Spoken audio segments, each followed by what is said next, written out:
नमो अरिहंताणं नमो सिद्धाणं नमो आयरीयाणं नमो वज्रायाणं नमो लोये सवसाहूणं मंगलम भगवान वीरो मंगलम गौतमो गणी मंगलम कुंद कुंदात्यो जैन धर्मोस्तु मंगलम सर्वमंगल मांगल्यम सर्वकल्याणकारकम प्रधानम सर्वधर्माणां जैनम जयतु शासनम अज्ञानतिमिरान्धानां ज्ञानाञ्जनशलाकया चक्षुरुन्मीलितं येन तस्मै श्रीगुरुवे नमः। आत्मा ज्ञानं स्वयं ज्ञानं ज्ञानातन्यत् करोति किं परभावस्य कर्तात्मा मोहोऽयं व्यवहारिणाम्। बंधुओं, संध्याकालीन स्वाध्याय का समय हो चुका। आज रविवार है। रविवार के दिन प्राचीन कवियों की रचनाओं का अर्थ करने का प्रयास करते हैं हम। आज पंडित श्री दौलत राम जी की अमर रचना सकल गे ज्ञायक तदपि, ये बीतराग देव स्तुति कहलाती है। सच्चे परमात्मा की स्तुति कहलाती है। वंदना कैसे करना, जिनेंद्र देव की स्तुति कैसे करना, उनके गुणों का कैसे गान करना, इस रचना में झलकता है। प्रारंभ करते हैं। उत्कृष्टतम रचना है जिसमें अरहंतों का स्वरूप भी भाषित होता है, अरहंतों के प्रति भक्ति भी झलकती है और अरहंत का स्वरूप भी, अरहंत के प्रति भक्ति भी और अपनी महिमा भी आती है। ये समझ लीजिए, स्तुति इतिहास की सर्वोत्कृष्ट स्तुति है हिंदी की ये।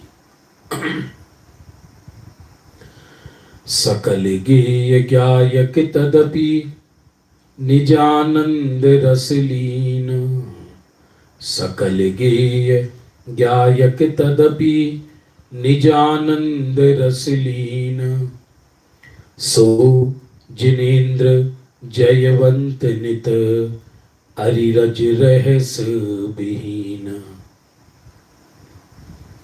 हम जिन मंदिर में जाते हैं, एक स्तुति ये शांति से पढ़ ली, हमने 100 पूजन पढ़ने के बराबर है। क्योंकि जिनेन्द्र के आगे पढ़े क्या, खुद के भाव तो जीव के पास कुछ है नहीं, तो जिनेन्द्र के आगे क्या पढ़े। तो उत्कृष्टतम स्तुति है ये समझ लो। ये एक आपने स्तुति पढ़ ली भगवान के आगे तो समझ लो पूजन हो गई, भक्ति हो गई। अने जैन मात्र को स्वीकार है ये स्तुति, स्तुति बोलते हैं इसको। एक बात याद रखना, स्तुति और वंदना में अंतर है। वंदना इंडिविजुअल होती है, पृथक पृथक, महावीर वंदना, पार्श्वनाथ वंदना, लेकिन स्तुति सामूहिक होती है। समता समारे तुति उचारे वंदना जिन देव की, मुनि राजों के आवश्यक में आया। तो ये जिनेन्द्र की स्तुति है जिसमें जिनेन्द्र के गुण गाए गए हैं, जो जिनेन्द्र मात्र पर लागू होती है, अरहंत मात्र पर लागू होती है। सकल गेय ज्ञायक तदपि निजानंद रसलीन। हे प्रभु, आप सकल गेयों के ज्ञायक हो, तीनों लोक के ज्ञाता हो, तीनों लोक आपके ज्ञान में झलकते हैं। और निजानंद रस लीन, फिर भी आप अपने आनंद में लीन हो।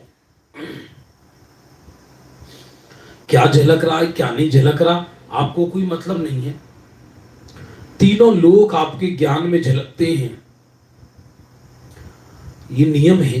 अब जिसने सब जान लिया, अब उसे कुछ जानना शेष रहा ही नहीं। हम एक पदार्थ को भी पूर्ण रूप से नहीं जानते, और इच्छा लोक को जानने की है।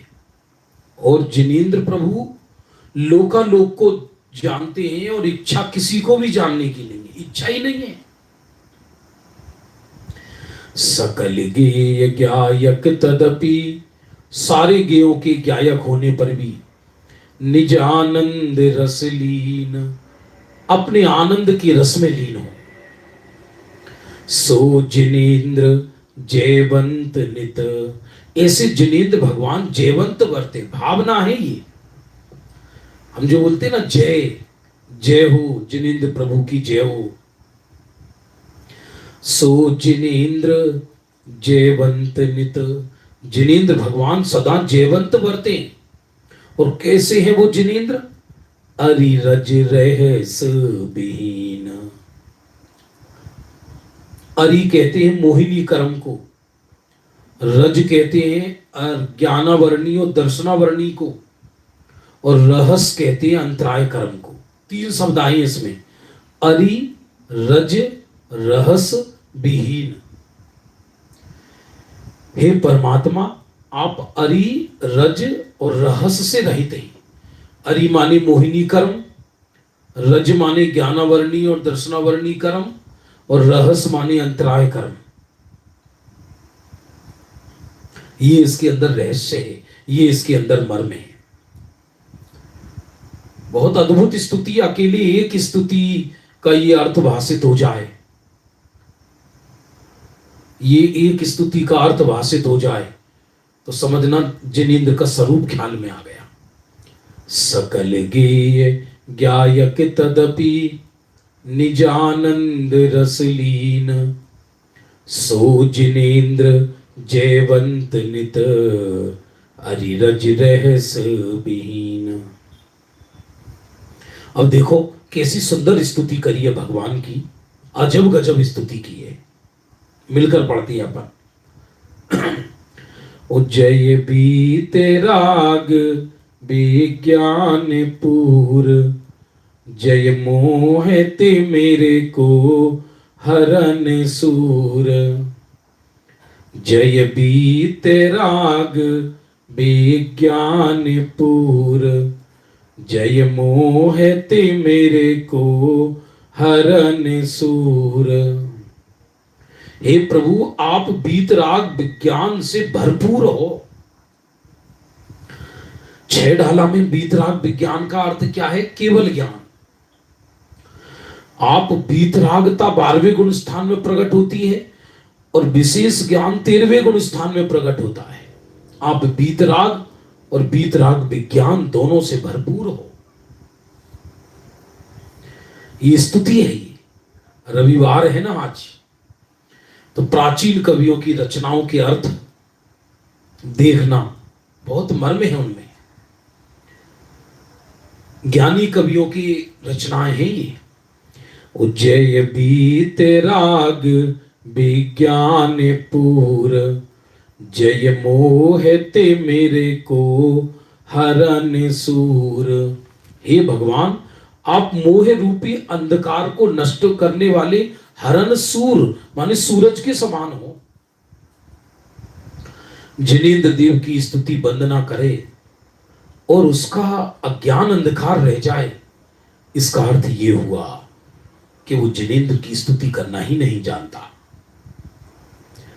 जय ज्ञान अनंता नंत धार, जय ज्ञान अनंता नंत धार, द्रग सुख बीरज मंडित अपार। अमर रचना है ये, स्तुति साहित्य की बहुत उत्कृष्ट स्तुति है ये।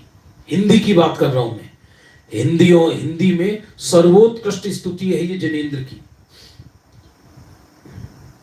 जय ज्ञान, दौलत राम जी, जय ज्ञाने अनंता अनंत धार। अनंत अनंत अनंत अनंत ज्ञान है आपके ज्ञान में। लोकालोक अणु के बराबर पड़े हुए हैं। ऐसे अनंत लोक भी होते तो ज्ञान के कोने में पड़े रहते हैं। जय ज्ञाने अनंता अनंत धार, द्रग सुख बीरज मंडिते अपार। अनंत ज्ञान, अनंत दर्शन। अनंत दर्शन से हे प्रभु आप क्या करते हो कि अनंत दर्शन से लोकालोक का सामान्य अवलोकन करते हो और अनंत सुख भोगते हो और अनंत वीर्य के धनी हो, मंडित हो। यहां हम अनंत इच्छाओं की आग में जलते हैं, अनंत इच्छाओं की आग में, और प्रभु जिनेंद्र परमात्मा अनंत सुख भोगते हैं। अनंत दर्शन, अनंत ज्ञान, अनंत सुख, अनंत वीर्य। सुख अनंत, इच्छा शून्य। हमारे साथ क्या है? इच्छा अनंत, सुख शून्य। प्रभु के साथ क्या है? बल अनंत, कसाय शून्य। हमारे साथ क्या है? बल शून्य, कसाय अनंत। फटे जा रहे हैं, मरे जा रहे हैं। जय ज्ञाने अनंता अनंत धार, द्रग सुख बीरज मंडिते अपार। अद्भुत स्वरूप है। ये अनंत भगवान की स्तुति चल रही है दौलत राम जी कृत। ये पूरी स्तुति समझ ली तो अरहंतों का अंतरंग और बहिरंग दोनों स्वरूप ख्याल में आ गया और भक्ति भी आ गई। जय परम शांत मुद्रा समेत, जय परम शांत मुद्रा समेत, भविजन को निज अनुभूति हेत। भगवान की मुद्रा परम शांत है, शांत शांत और परम शांत। जय परम शांत मुद्रा समेत, भविजन को निज अनुभूति हेत। अरहंत देव की शांत मुद्रा देखो, कोई विकृति नहीं मिलेगी। आंखें खुली नहीं है, आंखें बंद भी नहीं है। बंद आंख द्वेष का प्रतीक है, खुली आंख राग का प्रतीक है। शांत शांत शांत शांत। तीनों लोग मिलकर भी जिनेंद्र को अशांत नहीं कर सकता। जो नेचुरल शांत है व्यक्ति, उसे कोई अशांत नहीं कर सकता।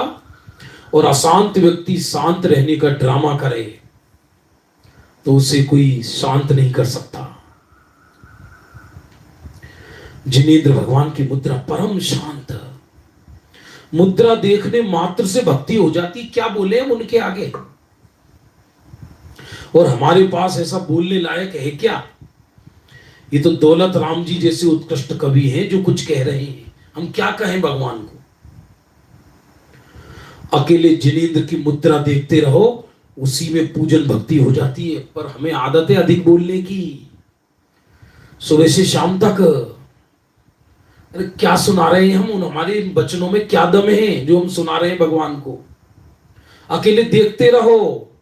यदि उत्कृष्ट पुरुष को सुनाने लायक यदि उत्कृष्ट शब्द नहीं है तो केवल देखते रहो, बस देखने में ही हो गया परम शांत मुद्रा समेत। पूर्णमासी के दिन चांद को देखने गया आकाश में, और चांद का वर्णन करने लगा तो देख नहीं सकता, और देखेगा तो वर्णन नहीं कर सकता। क्या वर्णन करें, बस सुधा रस का पान करते हैं। जय परम शांत मुद्रा समेत, भविजन को निज अनुभूति हेत। भव्य जीवों के लिए अनुभूति का हेतु है। जो बीतरागी प्रतिमा होती है, दिगंबर जिनबिंब, ये अनुभूति में निमित्त बताइए, सम्यक दर्शन में निमित्त बताइए। बंधुओं, चारों गतियों के सम्यक दर्शन के निमित्त में, देव गति के सम्यक दर्शन के निमित्त में जिनबिंब दर्शन उत्कृष्ट निमित्त बताया है। अवधि ज्ञान सम्यक्त में निमित्त नहीं देवों के, लेकिन जिनबिंब दर्शन सम्यक्त में निमित्त है। क्या गजब है। ब्रह्मचारी रायमल जी चर्चा संग्रह में लिखते हैं, एक तीर्थंकर से जितनी ज्यादा धर्म प्रभावना होती है, उससे असंख्यात गुणी धर्म प्रभावना एक दिगंबर जिनबिंब से होती है, भगवान की प्रतिमा से होती है। क्योंकि तीर्थंकर तो जब तक रहेंगे तब तक धर्म की प्रभावना करेंगे, लेकिन प्रतिमा तो विराजमान है, सदियों तक रहेगी। और यदि अकृत्रिम जिनबिंब को देखें तो अकृत्रिम जिनबिंब तो अनादि अनंत काल तक धर्म प्रभावना करेगी। नहीं जाने कितने अनंत अनंत अनंत अनंत जीव एक जिनबिंब को देखकर सम्यक्त प्राप्त करेंगे, अकृत्रिम जिनबिंब को।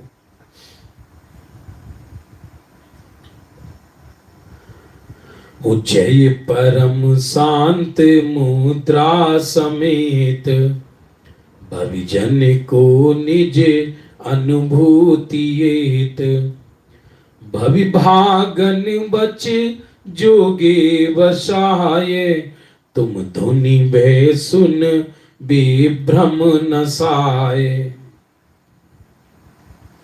भव्य जीवों के भाग्य से हे स्तुति कर चल रही है ये दौलत राम जी की। जिनेंद्र के सामने खड़ा है भक्त कि भवि भागन वच जोगे वसाए। वचन योग और भव्य जीवों के भाग्य से आपकी दिव्य ध्वनि खिलती है। आपको इच्छा नहीं है बोलने की,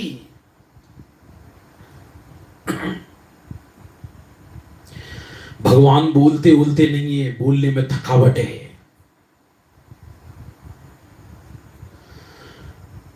तीर्थंकर मुनिराज दीक्षा लेते ही सादी अनंत काल के लिए मौन हो जाते हैं। एक बार तीर्थंकर ने दीक्षा ली, फिर अनंत काल तक कभी नहीं बोलते, समाप्त बोलना। जबकि वो मुनि अवस्था में बोल सकते हैं, कल्याण कर सकते हैं, लेकिन किसी की इच्छा ही नहीं होती। तीर्थंकर को भाव ही नहीं आता। जब तक केवल ज्ञान नहीं होता मौन गमन करते हैं, और केवल ज्ञान हो जाने पर दिव्य ध्वनि खिरती है, बोलते नहीं है। खिरना और बोलने में अंतर है। उन्हें कोई भाव नहीं है बोलने का। बोलने में थकावट है, बोलने में द्वैत है, बोलने में दुविधा है। दुनिया में जो जो बोलने वाले हैं वो सब इस बात का प्रतीक है कि वो संसारी है, कषाय युक्त है।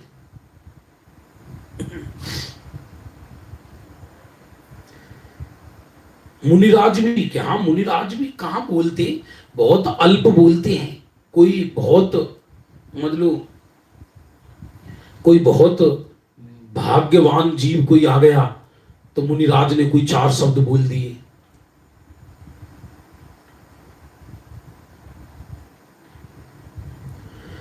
भवि भागन बच जोगे वसाए, तुम धुनि वे सुन विभ्रम नसाए। आपकी दिव्य ध्वनि सुनकर प्रभु मेरा विभ्रम नाश को प्राप्त हो गया, भ्रम मिट गया, मेरा अज्ञान मिट गया।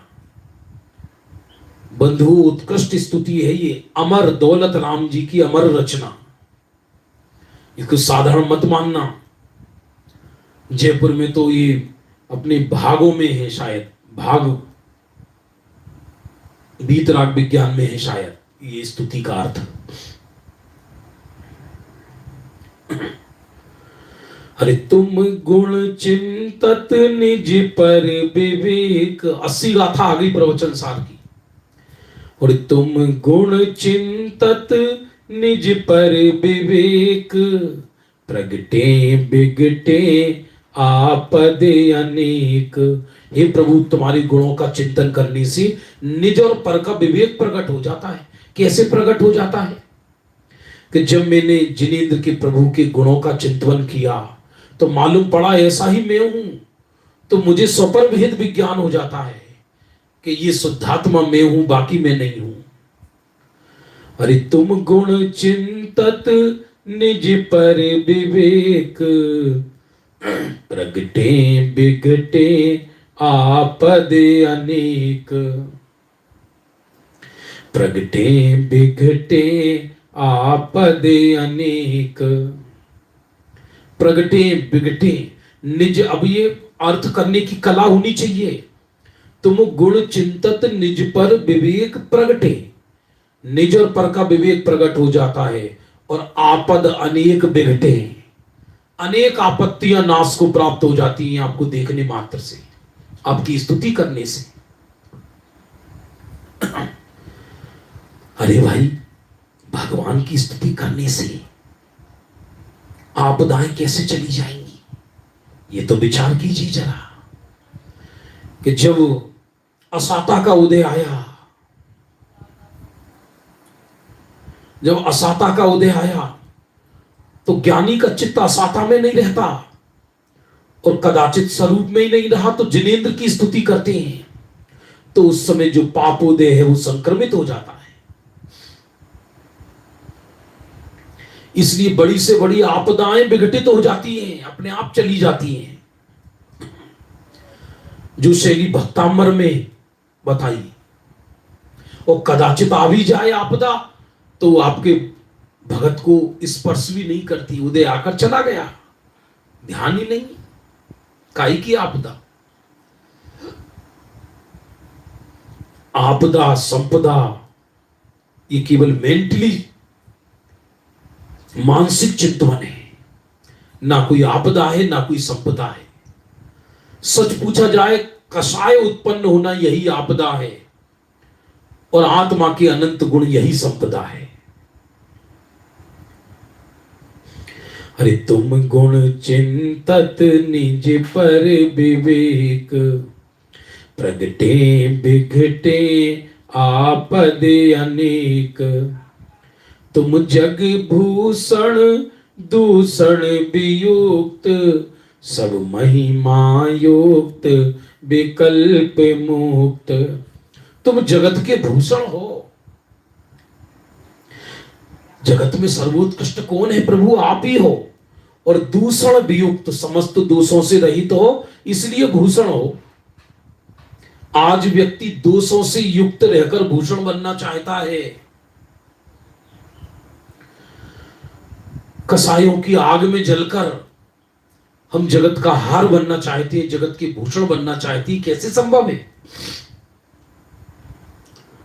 तुम दोषों से रहित हो।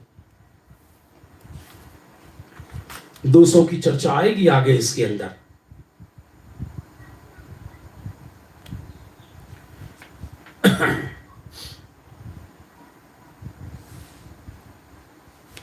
और कैसे हो आप? सब महिमा युक्त विकल्प मुक्त। दुनिया में उत्कृष्ट से उत्कृष्ट, सब महिमा युक्त, इसके दो अर्थ हैं। सारा जगत आपकी महिमा गाता है और दुनिया में उत्कृष्ट से उत्कृष्ट महिमा वाहन आप ही हो। आपसे बड़ा कौन होगा? और विकल्प मुक्त, आप विकल्पों से मुक्त हो। हम दिन रात विकल्पों के जाल में फंसे हुए हैं। और नहीं तो यही विकल्प है कि आत्म कल्याण कैसे होगा। विकल्पों से विकल्प नहीं मिटता। किसी अरहंत को यह विकल्प भी नहीं होता कि हमको निर्वाण कब होगा, क्योंकि अरहंत तो 13वें 14वें गुण स्थान में है।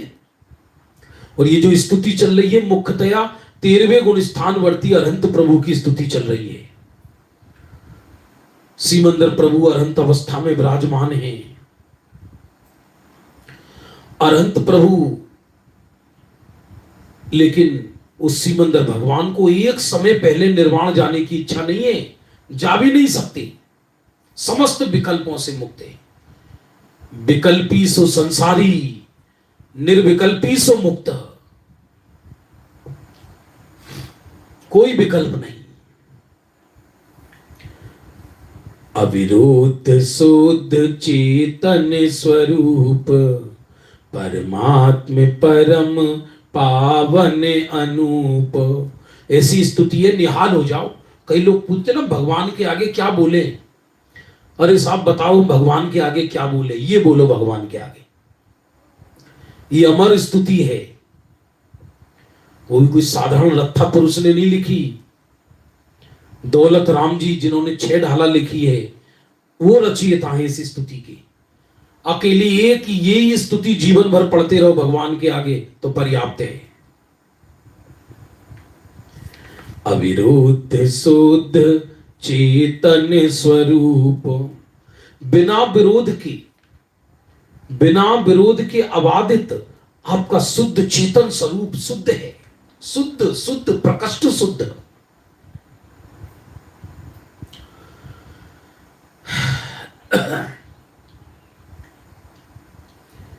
अब बताओ, ये एक स्तुति पढ़ने में 1 घंटे से अधिक लगता है।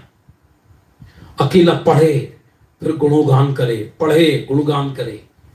हम तो 1 घंटे मंदिर में रहे और किसी से पूछे भैया मंदिर में क्या किया, बोले 6 पूजन करके आए आज 1.5 घंटे में। हद हो गई, हद हो गई, गजब हो गया। 1 घंटे में बोले हमने 2 पूजन कर ली, 3 पूजन कर ली। या तो 1 घंटे में 1 पूजन हो ही नहीं सकती। सुबह युगल जी बाबूजी वाली एक छंद से आगे नहीं बढ़ा जाए।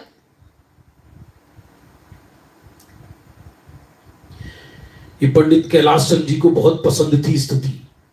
ऐसी स्तुति है ये कि बस जिनेंद्र के आगे बैठकर कोई ना हो, मंदम स्वर में भगवान के आगे गुनगुनाते रहे। स्तुति पूरी होने से पहले सम्यक दर्शन लेकर उठे।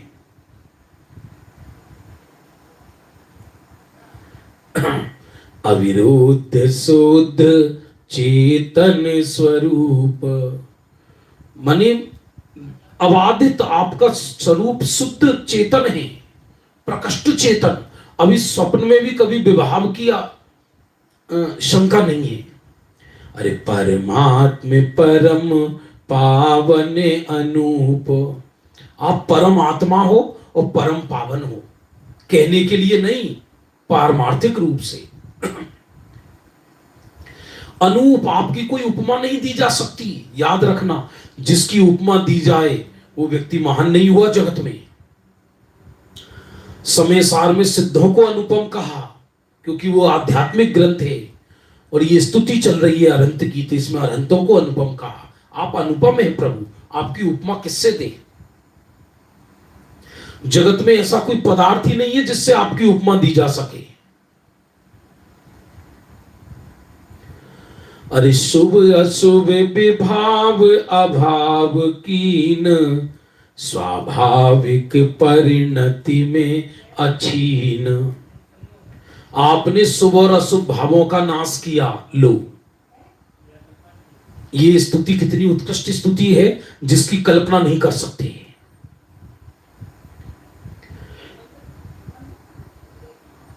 शुभ अशुभ भाव अभाव कीन, आपने शुभ और अशुभ भावों का अभाव किया है। कहते हैं साहब ये तो अभी नई एक शैली चल गई है कि शुभ भाव भी छोड़ो। बोलो, जब तक शुभ भाव है तब तक अरहंत अवस्था नहीं रह सकती, तब तक अरहंत अवस्था प्रकट नहीं हो सकती।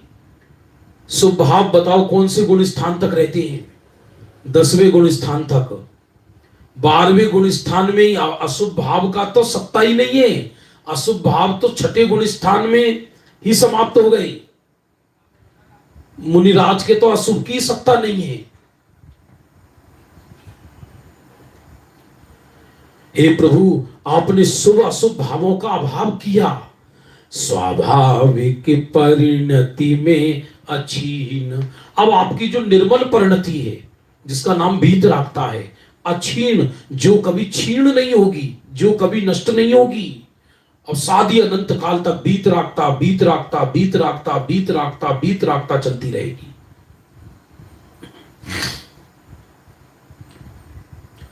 ये भगवान की स्तुति करने की कला है।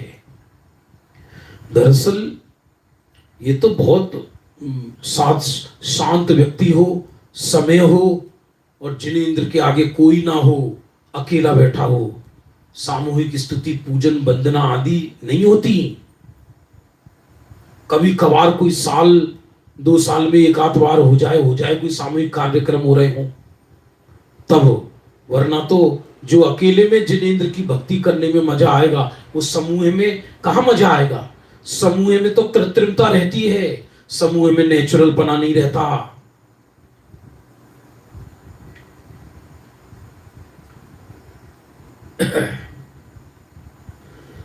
स्वाभाविक परिणति में अछीन, आपकी अब स्वाभाविक परिणति माने बीतराग परिणति चालू हो गई।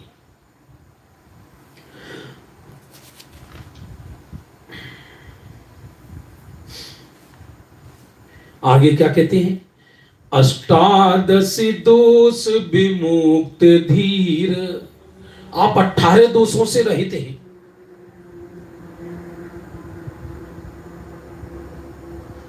अब देखो, मजबूरी में कर लेना अलग बात है, लेकिन डेली सामूहिक पूजन कैसे संभव है जरा बताना आप।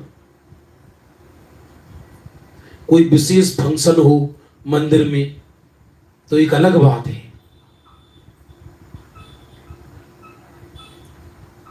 अब मुझे आ रहा है और किसी पूजन करने का भाव, आपको आ रहा है और किसी पूजन करने का भाव, मुझे तो एक पूजन के एक छंद में लीन होना है घंटों तक।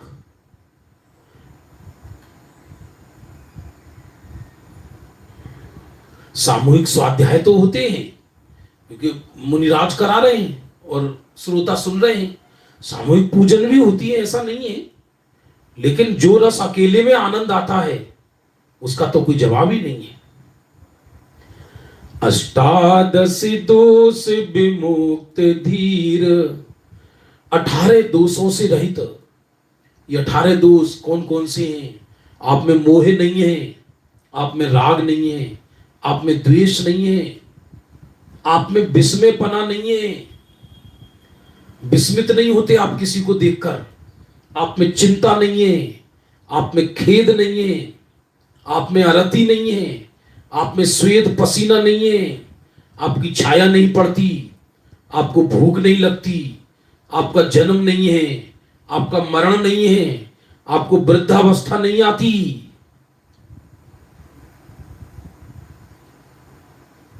बड़ा ये प्रभु के ये एक दो लाइन में घंटों निकल जाए, जिन्हें हो गई भक्ति, हो गई पूजन, ये दो एक अष्टादश दोष विमुक्त धीर, 18 दोषों से रहित है प्रभु आप। अब ज्ञानी के विचार चल रहा है, ये दोष आप में नहीं प्रभु, और स्वभाव से मेरे अंदर भी ये दोष नहीं, बस आज ही इस दोष का नाश हो, मुझे स्वरूप की प्राप्ति हो। एक छंद में हो जाए घंटों। ये कोई रिकॉर्डिंग थोड़ी चल रही है, ये कोई कोर्स थोड़ी पूरा करना है, और सामूहिक विधान होते हम भी कराते हैं। कराना एक अलग चीज है, लेकिन रहती आकुलता ही है, निराकुलता नहीं मिलती। अठारह दोष जो बताए हैं अरहंतों में नहीं होती, वो सब लगा लेना। बुढ़ापा नहीं आता, पसीना नहीं आता भगवान को, भूख नहीं लगती, निद्रा नहीं आती भगवान को, खेद नहीं होता, चिंता नहीं होती, आश्चर्य नहीं होता। जो दोष हम संसारी जन्म में हैं वो एक भी दोष आप में नहीं होता, और निर्दोष ही पूज्य होता है। निर्दोष व्यक्ति ही पूज्य होता है, निर्दोष ही हित करने में निमित्त होता है। सूखा तालाब कमल खिलाने में निमित्त नहीं हो सकता। तो जो स्वयं दोष युक्त है वो किसी के निर्दोष स्वभाव में निमित्त नहीं बन सकता। आप में काम कसाय नहीं है, आपके साथ स्त्री नहीं है, आपके पास श्रृंगार नहीं है, आपके पास अस्त्र शस्त्र नहीं है, शांत शांत शांत। अकृत्रिम जिन बिंब देव देखने जाते हैं, पान पान से धनुष की प्रतिमाएं, ओहो, अकृत्रिम जन्मबिंब, उनको देखकर महावैराग्य परिणाम आता है।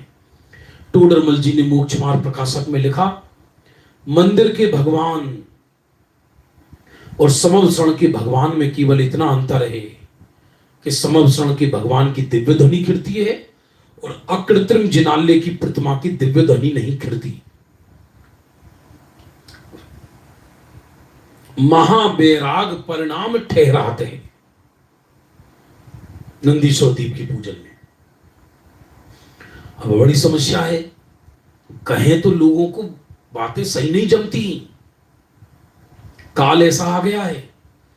अब एक मंदिर है या 2 4 5 मंदिर हैं और शांति से बैठ के वो आधा घंटा केवल गुण का चिंतन करे। अब इसको क्या है, सब जगह अर्घ चढ़ाना, सब जगह बंद, उस काम निषेध नहीं कर रहे, तुम पे और समय हो तो तुम तो पूरे तीनों लोक की वंदना करिए आओ, क्या फर्क पड़ रहा है। लेकिन गुण चिंतन ही नहीं हुआ भगवान के आगे तो काय की वंदना, काय की स्तुति, माथा तो शांति नहीं हुआ, भागा दौड़ी में ही आया और वहां मंदिर में भी भागा दौड़ी में ही रहा कोर्स पूरा करने में। तो कोर्स पूरा ना हो तो इसके दिमाग में ये बैठा हुआ है कि अपूर्ण रह गई पूजन, एक एक वाक्य पूरा बोल के जाता है।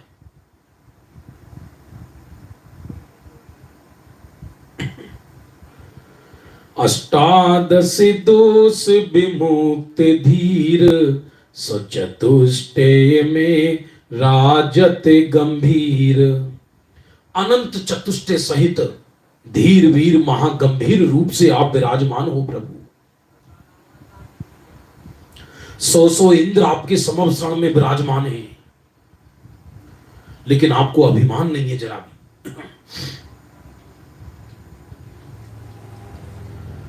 500 धनुष के एक तीर्थंकर विधेय क्षेत्र में, माने 500 धनुष माने एक धनुष में 4 हाथ, 2000 हाथ के भगवान, विशाल स्फटिक मणि जैसा देह, रंच बिखार नहीं, जैसे कोई हिमालय निर्मल आकाश के अंदर बैठा हो। बल अनंत कसाय शून्य, ज्ञान अनंत इच्छा शून्य, वैभव समवसरण में अनंत चाहे शून्य। हाँ है ना, जन्म जरा तिरखा छुदा, विस्मय आरत खेद, रोग सोग मद मोहे चिंता स्वेद। ये नहीं होते भगवान में। 100 चतुष्टय। एक और पुराना भजन आता है बहुत प्यारा, मुझे पंकज दास जी का बहुत पसंद है। अरे किस विध कीने करम चकी चूर, था कि उत्तम क्षमा पे जी, अचंभो माने आवे। अरे किस विध कीने करम चकी चूर। बड़ा अच्छा भजन है, किसी दिन लूंगा मैं उसे। और उसमें एक लाइन आई, सुर नर सेवे प्रभु चरण तुम्हारे, सुर नर सेवे, सुर नर सेवे प्रभु चरण तुम्हारे, फिर भी नहीं प्रभु तुमको गरूर। रे किस विध कीने करम चकचूर। 100 इंद्र भगवान के चरणों में बैठे हैं, लेकिन गरूर नहीं है। बल अनंत कसाय शून्य, ज्ञान अनंत इच्छा शून्य, सुख अनंत मोह शून्य। मुनि गण धरादि सेवंत महंत, महान पुरुष आपकी सेवा करते हैं प्रभु। अमर स्तुति है ये, अमर स्तुति। अच्छा, हमारे श्रेणी भैया जी आ गए। स्तुति चल रही है, रविवार को प्राचीन कवियों के भजनों के अर्थ लेते हैं। तो आज ये ले रहे सकल गे गायक तदपि, दौलत राम जी की स्तुति। मुनि गण धरादि सेवत महंत, नव केवल लब्धि रमाधरंत। 9 केवल लब्धि है। 9 केवल लब्धि कौन सी होती है? अनंत ज्ञान, अनंत दर्शन, अनंत सुख, अनंत चारित्र और 5 वीर्य संबंधी, अनंत दान, अनंत लाभ, अनंत भोग, अनंत भोग, अनंत वीर्य, नवलब्धि। सिद्धों में नवलब्धि का व्यवहार नहीं कहा जाता, अरहंतों के नवलब्धि का व्यवहार कहा जाता है, जबकि सिद्धों में भी ये सब गुण हैं। लेकिन चूंकि इन नवलब्धियों का बाहर में जैसे केवल ज्ञान है, तो केवल ज्ञान का बाहर में दिव्य ध्वनि आदि वैभव समम भरा पड़ा है। ग्रंथों में आता है ऐसा कि स्वर्ग फीका लगता है भगवान के समक्षण में, बहिरंग लक्ष्मी इतनी कि पूछो नहीं, समक्षण का एक एक रतन इतना कीमती, एक एक रत्न इतना कीमती कि चक्रवर्ती के पास नहीं होते ऐसे रत्न। पूरा वैभव भरा पड़ा है, लेकिन भगवान को रंच मात्र भी मोह नहीं है। भगवान ये नहीं विचारते, लेकिन मेरे समक्षण में 100 इंद्र बैठे हैं, 100 इंद्र भगवान के मस्तक रगड़ते हैं चरणों में। अरे सुरगण आपके चरणों में इंद्र आदि नमन करते, लेकिन आपको गुरूर नहीं है प्रभु। ये जिनेंद्र की स्तुति है। दौलत राम जी ने गजब किया है इस स्तुति में। मुनि गण धरादि सेवत महंत, नव केवल लवधि रमा धरंत। आज पूरा नहीं होगा, ये अगले रविवार को होगा पूरा। अरे तुम शासन से ये अमेय जीव, तुम शासन से ये अमेय जीव, तुम्हारे शासन की सेवा करके अमेय माने अनंत जीव। शिव गए जाहि जे है सदीव, और उन अनंत जीवों में मेरा भी नंबर है।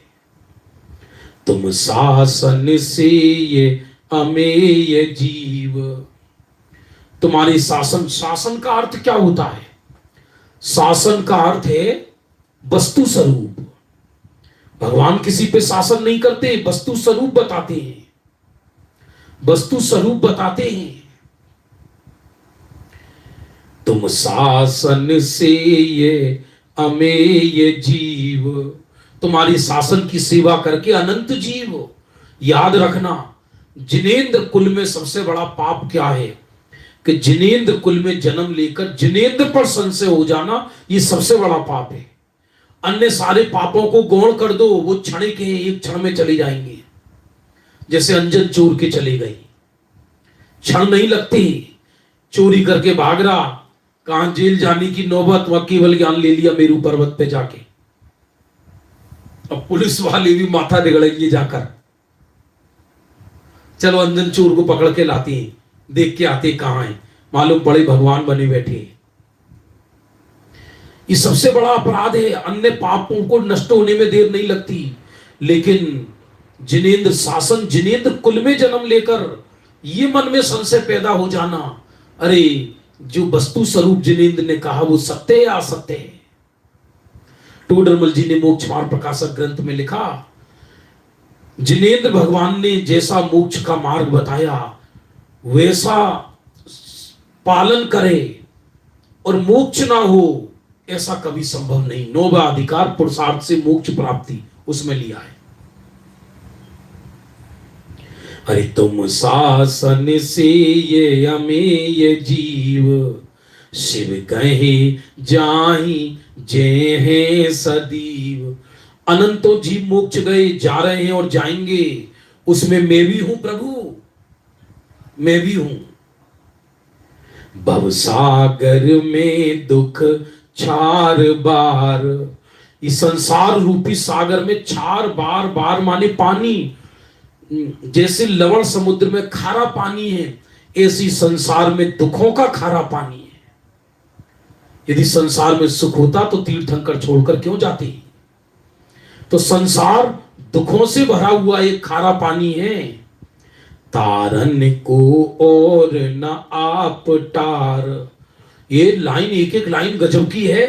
यदि एक एक छंद पर एक एक दिन चर्चा हो सकती है।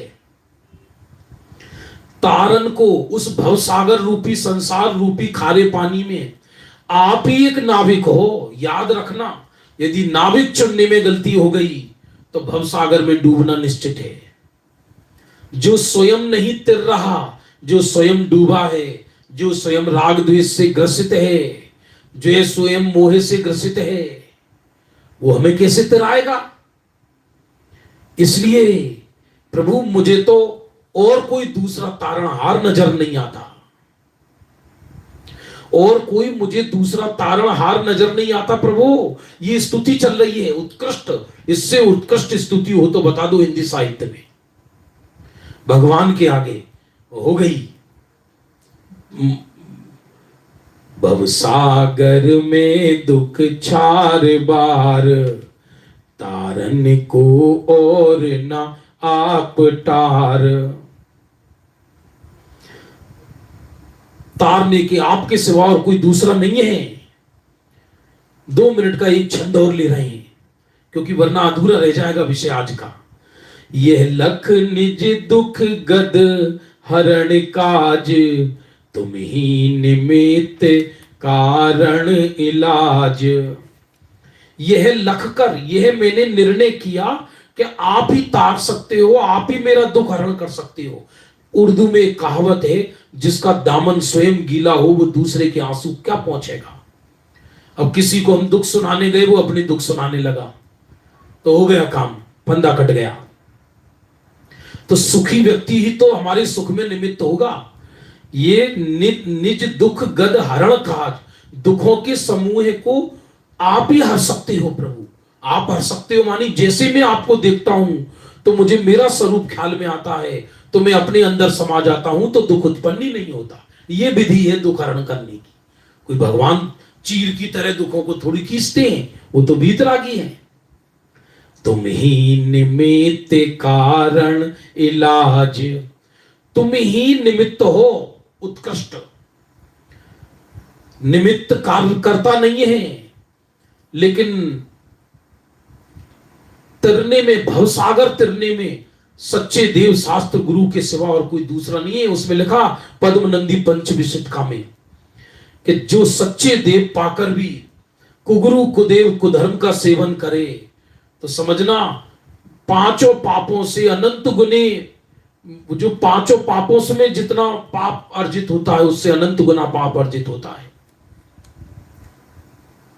ऐसा समझना कि रतन छोड़कर धूल उठा रहा है सड़क से।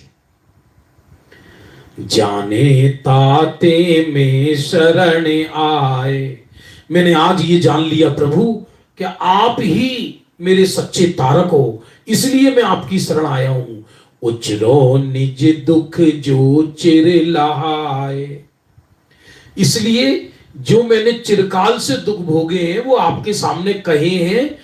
आप मैं नहीं कहूं तो भी आप जान रहे हो, लेकिन मुझे कहे बिना नहीं रहा जा रहा, इसलिए मैं कह रहा हूं। अब कहे क्या, ऐसी अद्भुत ये स्तुति है, अमर है। अमर, मैंने तो बहुत फास्ट लिए।